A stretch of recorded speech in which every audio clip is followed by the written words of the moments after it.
सकते हैं पुलिस ने आके रास्ता बंद किया है। ये देख सकते हैं कि बिल्कुल बैठने की जगह बना दी गई है। अभी यहाँ पर ज़्यादा तौर पर कलीमा खान आज जो मकान का दिन है उस हवाले से क्या गुफ्तगू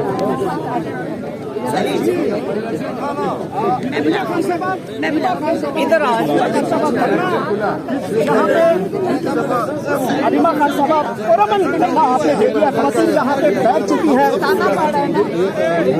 हलीमा खान साहब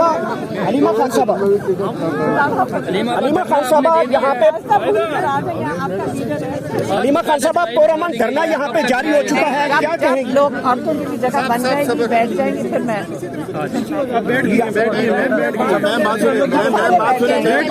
बैठ गई है।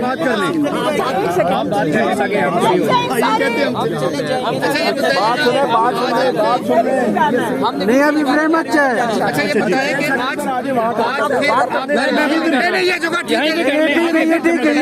बैकग्राउंड ये ठीक है मैम, बैकग्राउंड ठीक है।